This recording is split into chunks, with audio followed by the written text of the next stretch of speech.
Have you been doing all this continuous healing and noticing that you're stuck in the same loops? This doesn't mean that you're failing at healing, but what it does mean is that you may be stuck in one of these phases. These are the steps that you need to take in order for true healing to be embodiment. Number one, awareness. This is when you notice that something actually needs healing. This is the moment that that self-intervention checks in and comes into play. This is when you decide that it's time to do the work.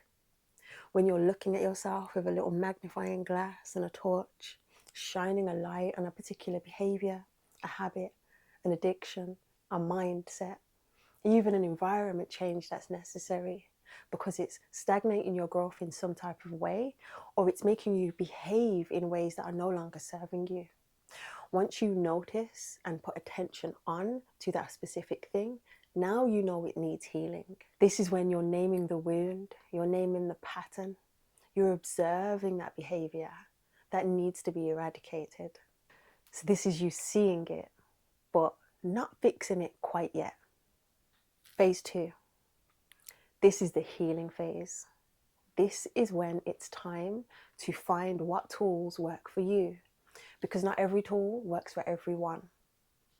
When you find the tools that work for you, whether that be breath work, yoga, meditations, nervous system regulation, some body work, there's so many different things that you can use as tools, even down to traveling, music, going for walks, so many different things that you can use in order for you to start the healing process. And like I said, you have to find what works for you. So once you're in this healing phase, now it's a time for you to really be honest with yourself. Now it's a time for you to really feel that pain, feel that hurt, feel that wound. It may be infected. And this is when you're going to have to sit with yourself and really go through that little rough ride that happens, that little roller coaster of emotional turbulence that happens. This is why I call it emotional turbulence, because that's exactly what it is. It's just turbulence for a moment. When you're on a plane, what happens? You have turbulence, right? It doesn't last the whole flight, but it lasts for a moment. But when you get to your destination, it's beautiful. You have an amazing holiday and you completely forget about that turbulence. I've noticed people seem to live in this state a lot. They get stuck in the healing because they feel like, oh, I need more of that, or I need more of that, or I need more of that. But what they actually need is the next two stages of that healing. Healing can actually feel productive, but is it actually being transformative is the question. You can understand your patterns. You can understand that, oh, I am this way. A lot of people say that. Oh, this is just me. This is how I am. If you're saying this is just me and this is how I am, and it's a detriment to your own growth or a detriment to people around you, and it's not serving you anymore, then you're stuck within that healing phase of this is just who I am. When you're recognizing the patterns, now what are you going to do about it? Phase three, integration. This is where the real work starts to happen, because it's you watching your life. You're observing it on a whole deeper level. Why are you observing it? This is because you need to observe in order for you to rectify any single problem and program that you see that is about to start running again. Just because you've done the healing doesn't mean the programs are going to completely stop and go on pause. These programs have been running on autopilot for so long that now they're going to continue to try and run. But this is where you actually catch yourself in the motion. This is not the whole sitting on the ayahuasca mat, sitting on the yoga mat. That tools of the ayahuasca and the yoga mat, those are tools for you to fine tune. Those are tools for you to bring up the things that need healing. But now the integration process is you correcting yourself when you're about to go down that road and you know you're eating unhealthy food, and you eat unhealthy food when you're stressed.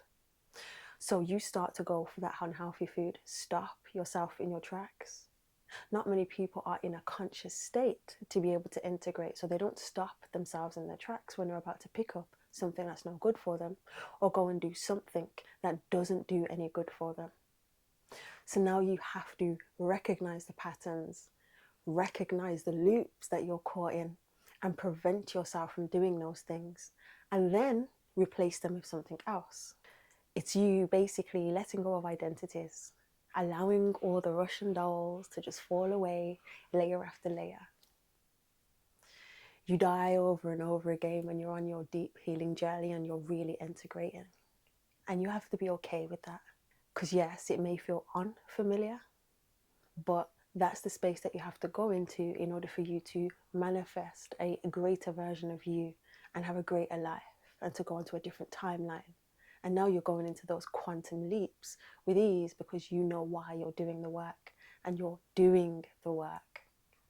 The integration is you actually starting to do the work and break down the old you so the new you can be born. This stage is uncomfortable. It doesn't feel familiar at all. And your body doesn't know how to cope with that. Your mind doesn't know how to cope with that. So you have to put a new scaffolding in order to support you. But at the same time, this is where the loops actually start to break and shatter. Phase 4, embodiment. This is the moment when you're actually living proof of the work that you've done. You've done the work. You're not doing the work anymore. You're not stuck in the healing phase. You're not constantly observing your every action and motion, because you are living it. You are it. The frequency exists inside of you, and you've embodied it to a state of where it is now you. You are now that new version of you. You have now entered that new timeline. So it isn't a trying, it's a being. Your body's moving forward. The mind is not going in and trying its hardest to break stuff down before it happens, because the body's just leading. Responses change automatically. You don't have to try and be a certain way because you are already it. So now you see your life start to shift because you're reacting to life differently. You're a different version, completely embodied state of that different version. And now you see that your life begins to mirror you in the most beautiful ways.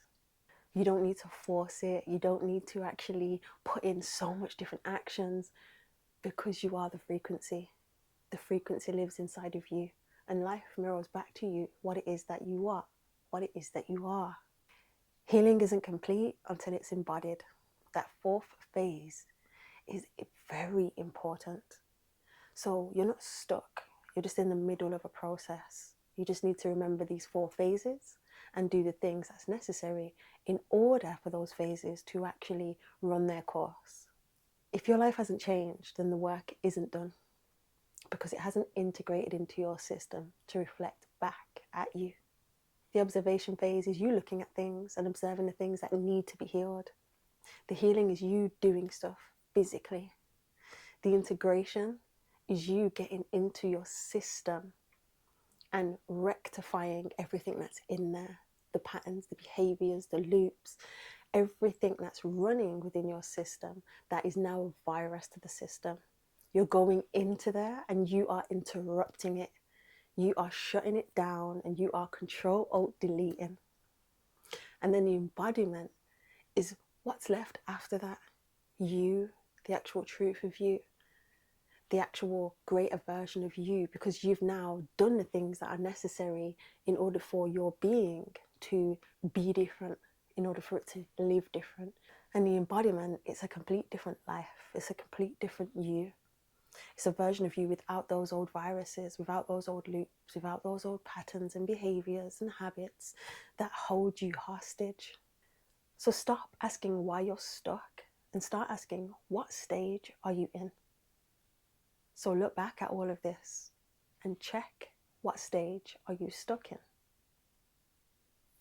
Say this for a later date and you'll recognize your growth and recognize how you're expanding, especially if you're doing the work. Thank you for watching. Thank you for choosing you.